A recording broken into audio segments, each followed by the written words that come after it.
Hey guys, Ashnar coming at you today, Race Out Legends. Welcome to the video. Sending some love, some positive vibes your way, especially if you're going through something and you need them out there today, guys.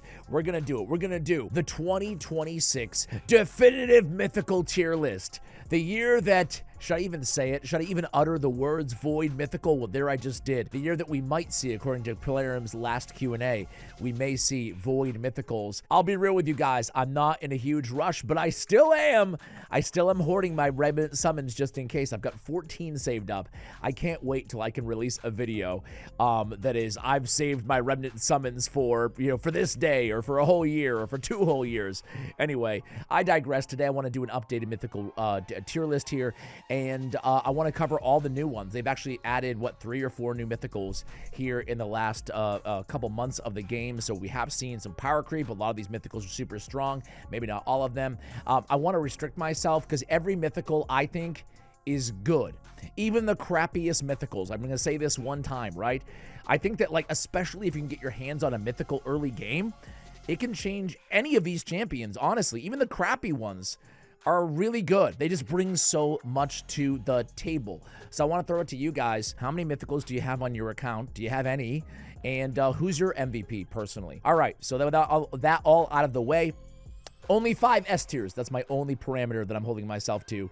I'm going to start with Allas the Sunbearer. Allas is really good. He did fall off of the PvP meta. Of course, I will be looking at these champions through PvP and PvE a lens, but probably gravitating a little bit towards PvP only because, mythicals are endgame. Like I said earlier, I think all these champions are really good in progression mode.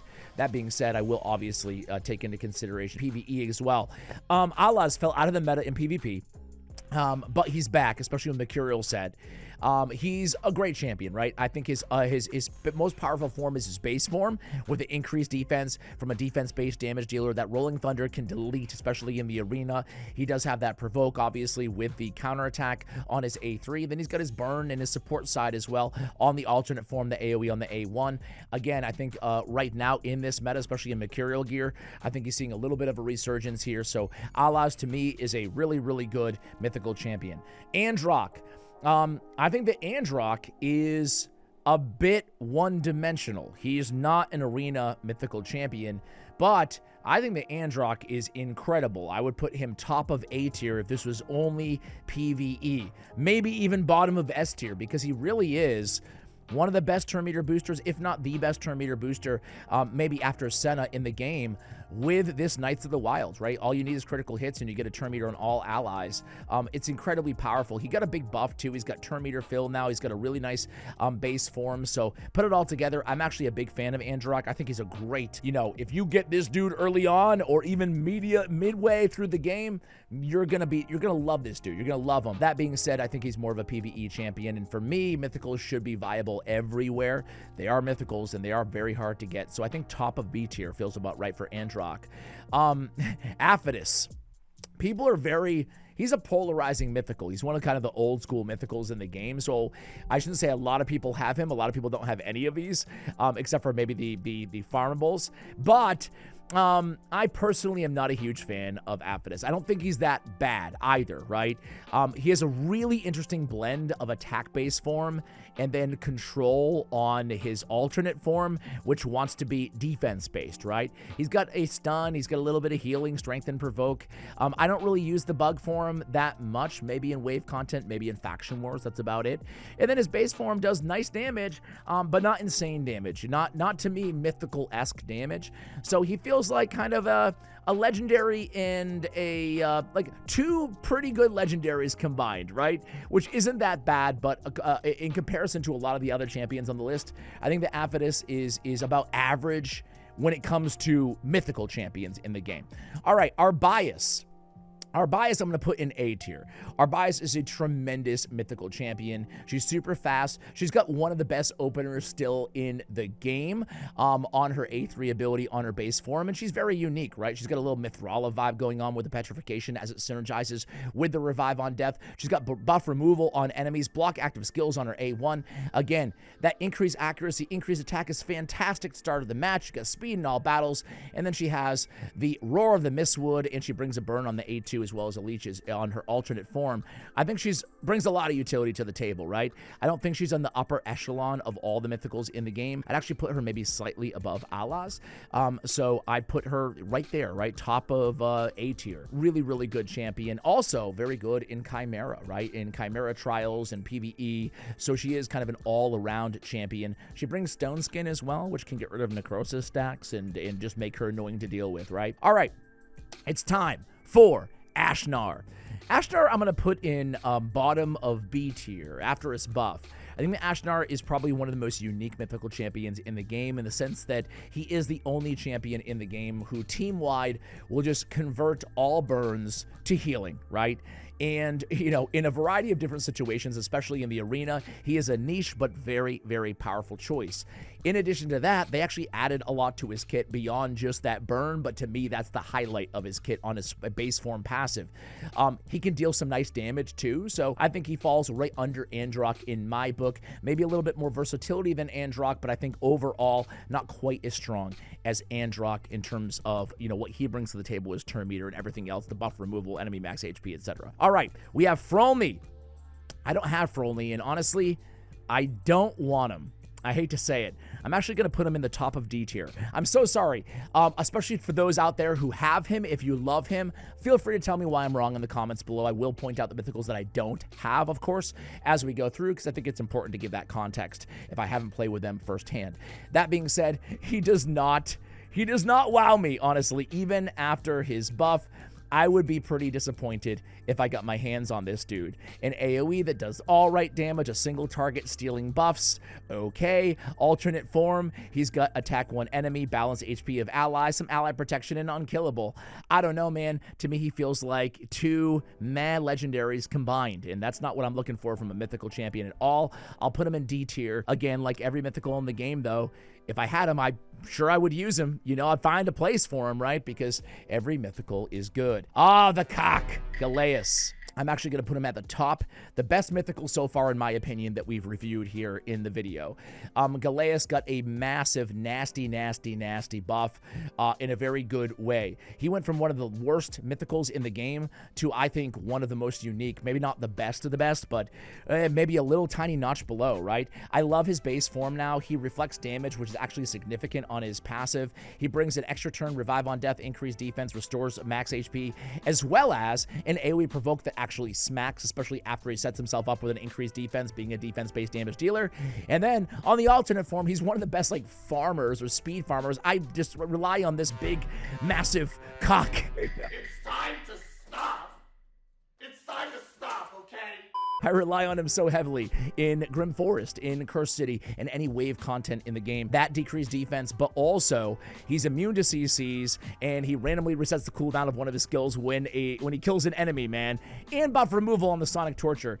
And ignore block damage. I mean, what more do you want right now in this meta from a champion, especially being Force Affinity? I really, really love this dude. Great for wave content in PvE and tremendous in the arena right now as well in PvP. Gharol is our first S-tier champion on the list, and let's be real, it's not even close. She's one of the strongest champions in all of Raid Shadow Legends right now. After her buff, it's just like they took her from, honestly, in my opinion, I pulled Gharol very early on. And in my opinion, they took her from close to worst to close to first. It's that insane of a buff.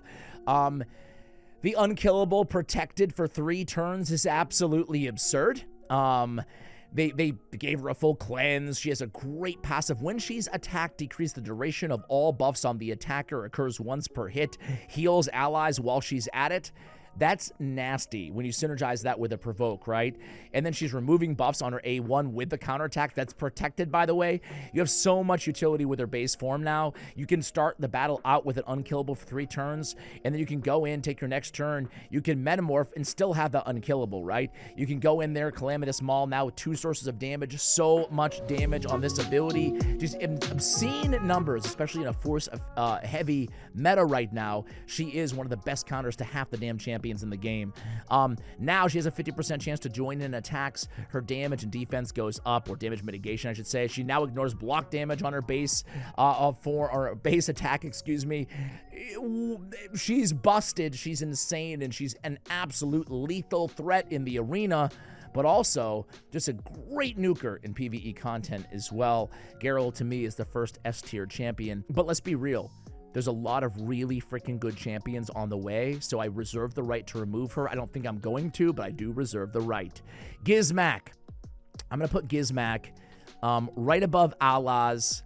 Man, I'm actually going to put him right above Arbias. I think that Gizmak, you can make a strong case, was an S-tier champion before Mercurial and Total Guard happened. He's great, man. He counters like half the damn meta with his alternate form with the ignore block damage, that annoying taunt, unkillable. He's tough to deal with. Pain Link. He's got, he's got so much versatility, so much utility overall. Even in his base form, he can buff the whole team. He can instantly activate burns. He places burns. Great synergy with champions like a Hilvi or a Tormund type team, right? But just great delete button in his own right and a great counter to the meta. So there's a lot to love about him, which is why I rank him high A tier. However, again, I mean, a big blow to him was Total Guard. It really does negate him because you want those burns to land, those irresistible burns. You want them to land so he can really activate that second form with that double hit and whatnot. All right, Lazarius. I'm going to put Lazarius in S tier for now. Lazarius, I still think, is one of the most powerful mythical champions in the game. On his base form, he's got the revive, the buff removal, the block buffs, right? He's got his revive alone makes him so great. I run Lazarius and Hydra as a reviver, but also an increased attack, strengthen, and turn meter booster. Again, the block buffs and the buff removal, to me, he's a Hydra phenom. He's amazing in his base form. And he has the revive, right? He has all he has to do is take a damn turn to revive. He's got speed in all battles, and then he's a very competent damage dealer and nuker in his base form. He's not the hardest hitting champion in the entire game, but the nice thing is he brings his own buffs, A, and B, if he kills anybody, he increases the cooldown of all enemy skills by 2 turns. He has great turn meter manipulation where he's stealing it on the A3 too, which I do abuse many times in the arena. So, I mean, he is the jack of all trades, and he's very good at almost all the trades he's a jack of. So, yeah, we're going to put him S tier. He's amazing. One of the best speed boosters in the game as well on his base form. He is my fastest champion, and I probably play him the most out of any champion on my entire account, especially in the arena, maybe with the exception of Star Sage. So we'll put him for now in S tier. All right, Carnage. I am such a huge fan of Carnage. You guys might think I'm absolutely crazy, but I'm actually going to put him above Gizmak right now in this meta, right below Galleus, and honestly, tempted to even go above Galleus, right? He is so damn good. He's so unique. That block passive skills that's protected, the HP swap. He can really neutralize entire teams on his own. The best part is he's free. Sure, he's a competent nuker on his alternate form, but I think he is with the counterattack. I mean, there's so much to love about his base form. He can be neutralized by Fabians and Crixias, which, isn't the end of the world. He does have his nuker AoE form, but that maybe holds him back a little bit from being a little bit higher. But golly, man, he is just incredible. Just an incredible control champion and so unique and so dynamic. Block passive skills. He's the best in a meta where, honestly, block passive skills neutralizes almost every damn champion in the game. Komidus would have been S tier by far. He's like the number 1 speed farmer in all arena content, right? And the number 1 bomber in all of Raid Shadow Legends. Listen, I still think Komidus is absolutely insanely good, even with Mercurial.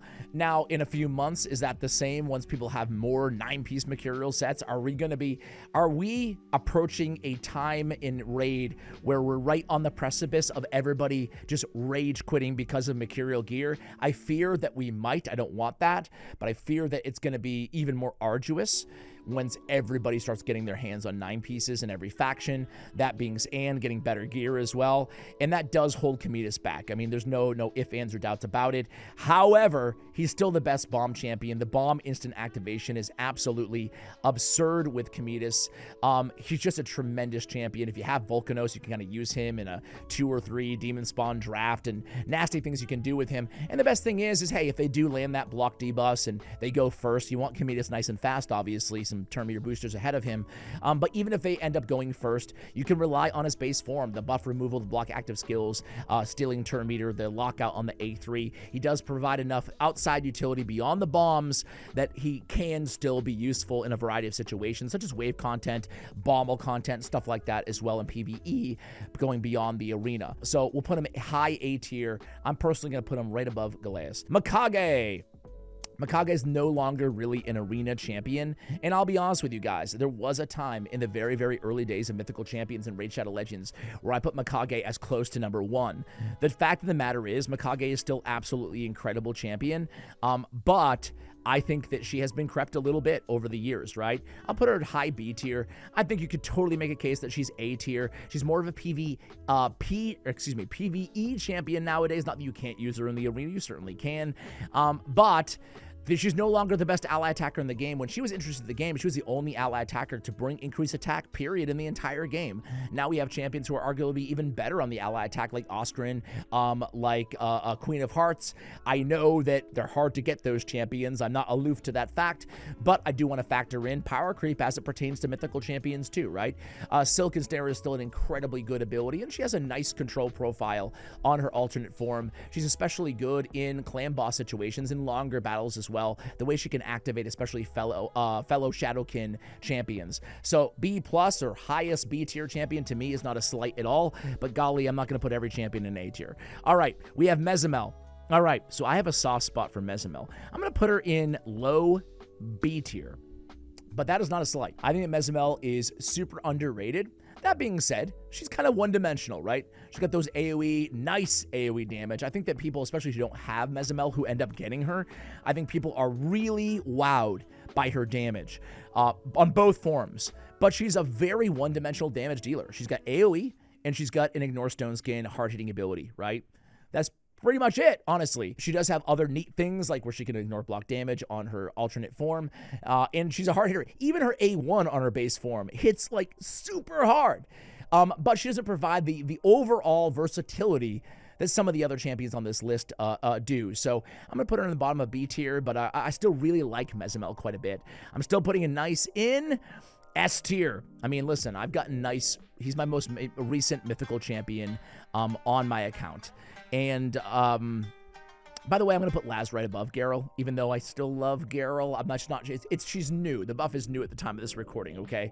I don't want to overreact to anything. But Nice, listen, I heard it through the grapevine that Nice isn't quite as effective as he used to be. He's not as annoying as he used to be. Sure, there are ways to deal with Nice and neutralize Nice, such as CC, but I'll be real with you guys. Now that I have him on my account, I'm not going to lie.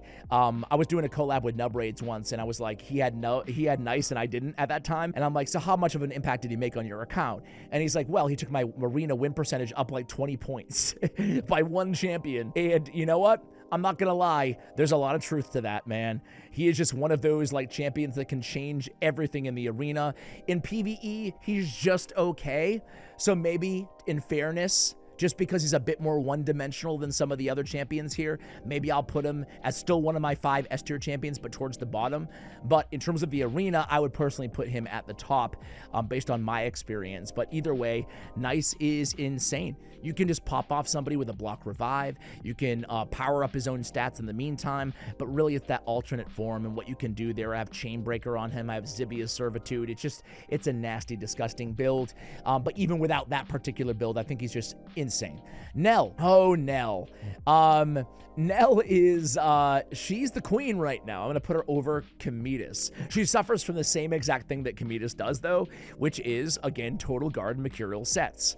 But Nell is more of a threat to me than even a Komidus, because at least with Komidus, we can drop a block debuffs ahead of time and neutralize at least his biggest threat.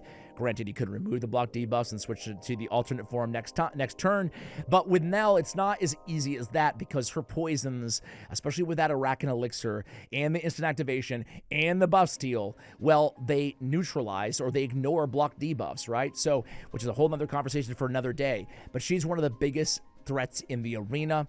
She's very difficult to deal with. The only knock on Nell I'll say is she is quite one-dimensional in my opinion, right? I don't really use her in PvE, and her base or alternate form, there's a lot of like promise there, but not enough follow through to ever really make sense. Maybe very specific situations when somebody's very low on health, but 9 times out of 10 people are staying in the base form the entire battle with Nell. Heck, maybe even more than that, right? So I'll give Nell, I think just maybe now that I'm talking myself into all the knocks on her, even though she's great at that one thing, being a lethal threat, I'll put her actually right below Komidus because of the PvE value she provides. Crixia. I'm going to put Crixia in A tier as well. Sorry to be a little bit jammed here, but there's going to be more on the way too. Crixia to me is, I mean, she's tough to judge compared to these other champions, but her claim to fame right now is she's the best counter to Fabian, because if Fabian goes first, you just switch forms and you cleanse and you reset again and you're back in the battle. If you go first, well, you lock out Fabian, he doesn't have another form to switch to, so she counters the most popular champion in all of the meta right now in the arena, right? Even without Fabian in consideration, though, she's an incredible lockout champion. She was polymorph prone with the buff removal and not reduction like Fabian, so people preferred, even endgame players, preferred Fabian over Crixia, but polymorph is less of an issue nowadays in the game, so she's back in a big way. Moreover, you can use her, obviously, in PvE context as a control and lockout champion, buff remover, turn meter booster, and a lot of other utilities she adds with her A2s on both forms. Additionally, you can use her as a Seer reset or a Poison Combust Team reset champion, Ezio, something like that. So I think she's tremendous. We'll put her there in A tier. All right, man, we have a lot of good champions left. I'm not sure if I'm going to be able to abide by my own rule, but I will force myself to make the decision at the end of the video. But we have Siegfried, who obviously belongs in S tier. I think that Siegfried is the best nuker, the best attack-based nuker in the game. I think the only champion that can stand toe-to-toe with Siegfried in terms of overall nuking tier is Marius in the entire game. What else do you want me to say about Siegfried? He's perfect in a Mercurial set. It helps him tremendously. He has the block damage on his passive, but he has the Rage of Nephilim. Nothing hits like it in this game, especially attack-based damage. And he's a speed farmer in PvE, an amazing damage dealer in PvE, and a delete button and potential reviver in PvP. So I'm going to put him in S tier. He has more viability than Nice in PvE, and maybe a little bit less viability than Nice in PvP. Okay, Star Sage Galatier, of course, S tier. Star Sage Galatier is, I mean, he's the man, right? He's the man. Dude, I'm not going to be able to do... The problem is we've got too many good champions here coming up. He's got the best cleanse in the game, one of the best revives in the game, one of the best control profiles in the game on his alternate form. He's got heals, he's got block debuffs, he's got turn meter fill, he's got high resistance built in with the accuracy conversion. I mean, he's got the fail-safe to keep himself alive, excuse me, on that base form as well. He is always my first pick for the most part in the arena, and I think he's one of the strongest champions in the game. That's not a shock to anybody. The Calamitus. All right, I'm going to go with the Calamitus. I like the Calamitus better than Allas in PvE, and I don't like him as much as Allas in PvP. I'm going to go high B tier on the Calamitus after his buff. I will say this on the Calamitus. Insanely good in Hydra Clan Boss. He has the Hex, the decreased defense as well. Tons of damage, really nice damage on this dude. Even on his base form, I actually use his base form on my Chimera team as a kind of a mass debuffer, right? And a trial ticker as well. So I think there's a lot more than meets the eyes with Calamitus. He's not used that much in the arena. Of course, you can use him, certainly, but look at all those debuffs we get on his A2 on his base form. I think they nailed it with this buff on him, though. I think Calamitus is a really good champion, and I would put him... Actually, I'm going to put him right under Mikage. Actually, you know what? I'm going to put him under Androck in B tier. If I was drafting, I would pick him after Androck and Mikage, provided Mikage wasn't a permanent fusion. Toshiro! I'm going to go ahead and put him right in front of Calamitus, right below Androck. I might be a little bit low on Toshiro. I think he's a fantastic champion. I'm really not a fan of his alternate form at all. Just no damage there. Cool extra turn, cool leech. I don't hate it, but there's no damage, and he looks really cool too, which is a bummer. He does make up for it in his main form, though. His main form, like, that's a smack. I mean, I love how hard he hits, and I abuse it anywhere that I can, of course. He brings us decreased defense as well. I like him a lot. I like him in longer fights primarily, though. So Chimera, Hydra, areas like that where he really has ample time to power up the A2 on his base form. Of course, the A2 on his base form can power up his attack over longer battles. He's actually incredibly good paired with Mikage. They both get a massive boost when they are used together. But this Sanguine Darts, it smacks. By the way, his A1 is one of the hardest hitting A1s out there in the game. He has 2 sources of damage, which a lot of Mythicals do, but it's great. We always prefer more sources of damage to 1 source of damage, no matter what the case may be. But yeah, this increases the champion's attack and HP by 5% while he's in his base form up to 100%. That can allow him to do some nasty damage in longer battles. So we certainly love Toshiro. I just don't love him as much as, you know, some of these A-tier Mythicals. Embrys the Anomaly. Well, yeah, hell yeah, I'm going to put him in damn S-tier, man. I'm going to put Embrys in S-tier, and I'm going to move Gharol down a little bit. I love Gharol, of course, and let me make sure my order here in terms of how I would draft these champions is accurate. Listen, I've had Lazarius and Siegfried both since the very beginning, and I think that Siegfried has changed my account more as much as I love Lazarius. I only say that because Lazarius has more overall utility, but Siegfried just made everything faster on my entire account, you know? But I think in a nutshell, certainly more utility out of Lazarius. I'm going to put Embrys right over there. Maybe I'm hating on Gharol too much by putting all these champions ahead of her, and she's so good, but these Mythicals are all insane. Embrys, I think, I've never been shy about this. I thought this even before anybody had him, but I think he has one of the coolest kits, maybe the best kit in all of Raid Shadow Legends in terms of the design. Necrosis is Embrys specific, obviously. It's so tough to deal with. It does very, very nice damage. He has more than one way you can build him with high accuracy to really take advantage of this A3. He's got the extra turn moves on both of his abilities, but really that block revive, the HP swap, the increased ignore defense, and that big atomize, you put it all together, you're looking at a stalwart of, I'm sure, a ton of your accounts watching this video. Oh man, this is where things get really interesting, guys. We have Arne. Arne is one of the most recent additions to the game, and I think I've got to give him S tier. I'm so sorry. I wish I could edit that out now saying I can only pick 5 or whatever, but it will shock you how much it never happened. Arne is, talk about power creep, right? Talk about power creep with this dude. He's brand new in the game. I don't have him, but I've played him on the test server, and let me tell you, he's absolutely nuts. He's attack-based mythical, 1700 base attack with big multipliers, massive ignore defense. He's got Death Brand. He's got block passive skills. He's got an extra turn mechanic where he's placing Death Brand on everybody with an increased attack and increased accuracy on all allies for a 3-turn duration. He's got Death Brand enemies receive more damage. He's immune to freeze and stun and provoke. Whenever he's killed, he gets revived with a block damage. I mean, we're only talking about his damn base form here. An AoE provoke, a strengthen, a counterattack leading to stuns that can't be resisted. Scales off of 2 sources of damage here on his alternate form. An AoE decreased defense as well. Single target damage ignoring defense. He smacks so hard. He provides so much utility. Honestly, I haven't even covered half of his damn kit yet. That's how good he is, and he looks insanely cool. He's brand new at the time of this recording, so again, I don't want to overreact to a champion that I don't have, even though I have played him. But let me just tell you, he is just bonkers. Speaking of bonkers, here's Joan. I'm going to put Joan at the very top of A tier here because I'm breaking my rule here on S tier, damn it. But obviously at the end, I can just take the bottom few on S tier down. Joan is so good, man. I don't have Joan. But let me tell you, she's a reviver. She's got the instant turn revive, very good revive, turn meter fill, the increased attack, the increased resistance, a really, really busted passive here. On her alternate form, though, for me, is where it's at. Like, in terms of, this is what I hate. Aesthetically, I think she's one of the coolest looking champions on this form. But an AoE, stealing turn meter, can't be resisted, a block damage on this champion, the only champion in the game whose damage scales from resist as well, which makes her a massive nuisance.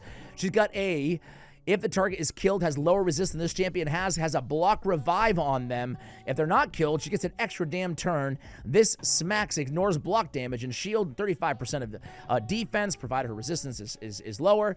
With the counterattack on herself, where is the counterattack on herself? There it is. With the counterattack on herself, she goes in with a strong AoE on the A1, double damage when counterattacking.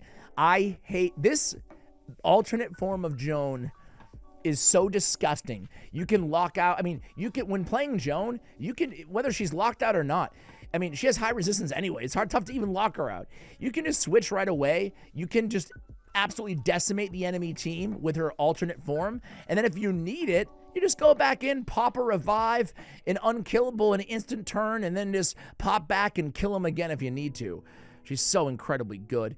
Actually pains me to rank her A tier, but I think that her base form is good, not insane. Her alternate form is insane in PvE and in PvE. So, man, I really want to get my hands on Joan. Arachoa, another new mythical champion. I am not as high on Arachoa as some of the other champions we've spoken about. That being said, I think she's very good. I think she's above average, not for mythicals, but just in general. I think she's good. Again, this is not a bad rating here, just to be very clear with you guys. I think maybe Ashnar, maybe a slightly higher because of how unique he is. But I think Arachoa is a very interesting champion. I don't think she's one of the most powerful. Let me see what the reviews say on her. I don't have her, by the way. Reviews are kind of middle of the pack here on her. I actually think she's better than these reviews say. That's my opinion. I don't even have her, but I have played her again on the dev build. She does have a cleanse and a decreased defense, a block active skills, an extra turn if 8 or more debuffs are placed by this skill. I found going against her that she gets a lot of damn extra turns. And when she gets an extra turn with buff removal, decreased defense, block active skills, she goes in with an AoE with decreased turn meter by 50% and a lot more than that. That's a really strong 1-2 combo. Of course, that extra turn's not guaranteed, but it clears the way by removing buffs, by really locking everybody out and then pushing them further back with a True Fear as well. In addition to that, I think her base form is really nasty for PvP. And then for PvE, her alternate form is really good. She has an enemy max HP move that actually hits really hard. It is an enemy max HP move. And then she has a quad hitter and a double hitter on her A3 and her A1 respectively. Again, some nice utility here, perfect veil, some survivability. But at the end of the day, though, I think she's immune to CC. I should mention that as well. I forgot about that. And she can't receive critical hits while under veil or perfect veil. It's really nice to have all that. That being said, though, there's no strong AoE profile. There's no debuffs that she brings to the table here, so I can see why people are kind of middle of the road on her. Either way, I do think she's enticing. I wouldn't mind having her on my account. Kurosa the Covetous. She's a very interesting champion because she's one of Cruisen, my homie's favorite mythicals out there in the game. I'm not saying he thinks she's the best mythical out there in the game, but he loves her and I don't have her, and I really, value his opinion, of course.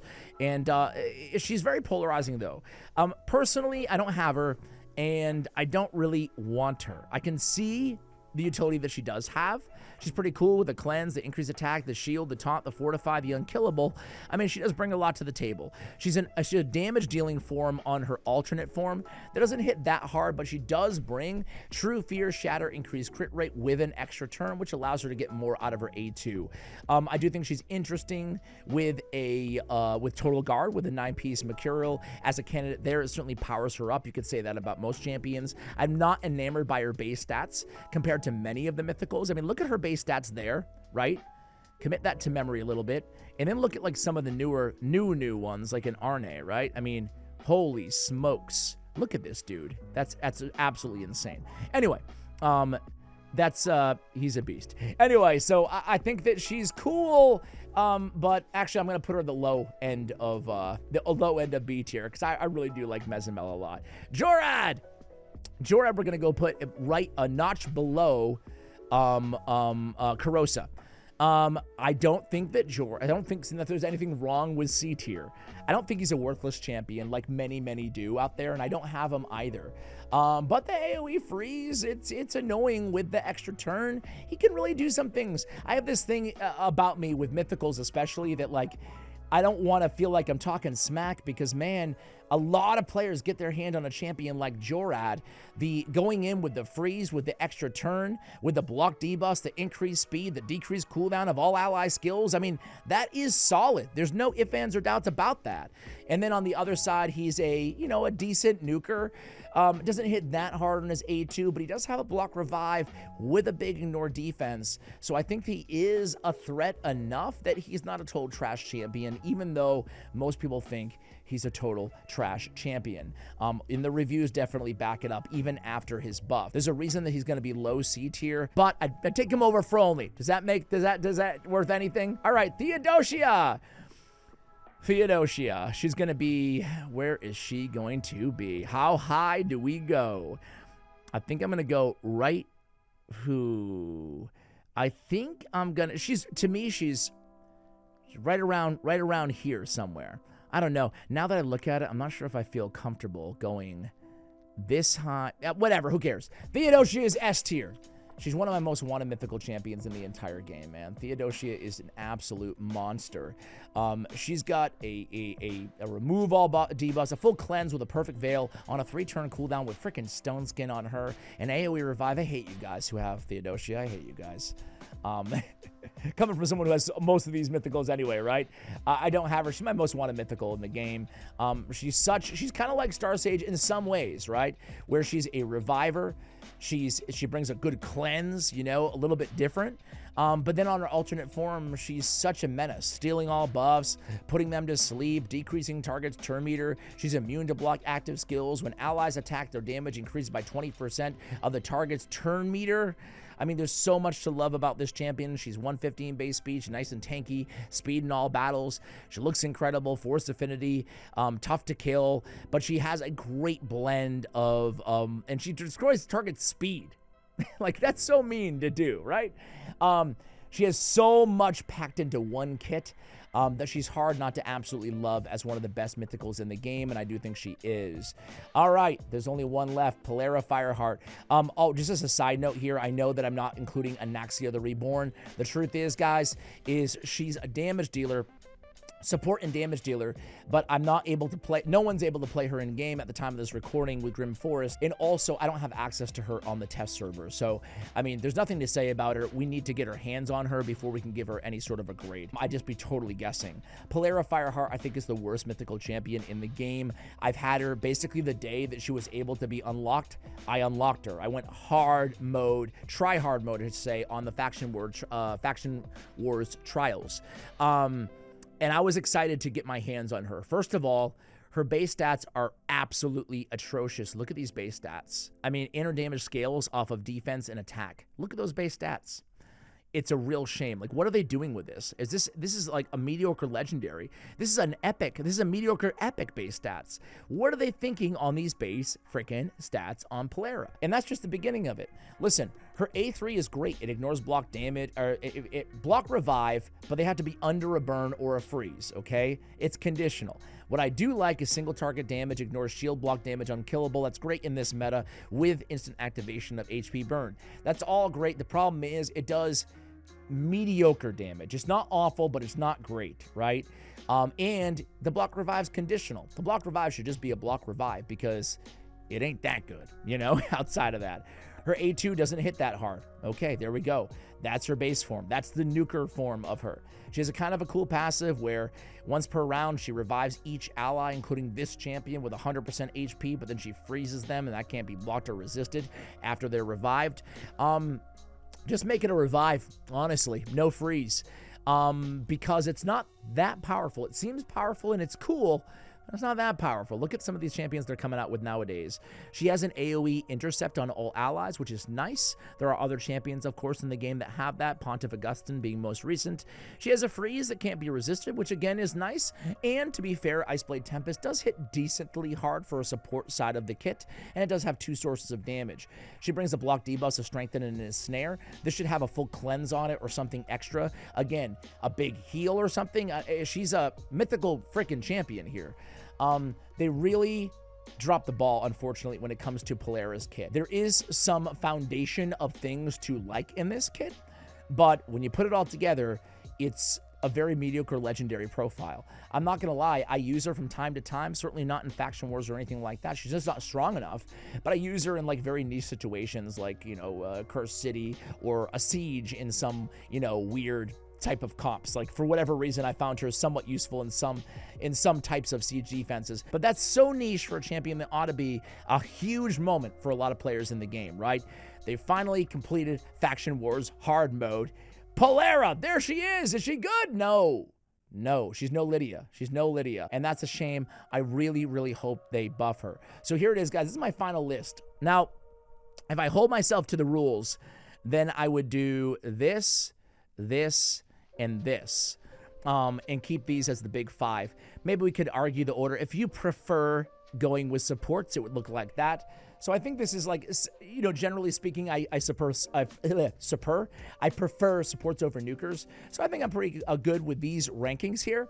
That being said, there's a lot of A tiers that you could certainly make the case are S tiers, but those are my 5 faves, I guess, if I had to choose. Guys, what do you think of my tier list? Let me know in the comments below. Thank you for watching until the end of the video. Much love, and as always, take care, guys.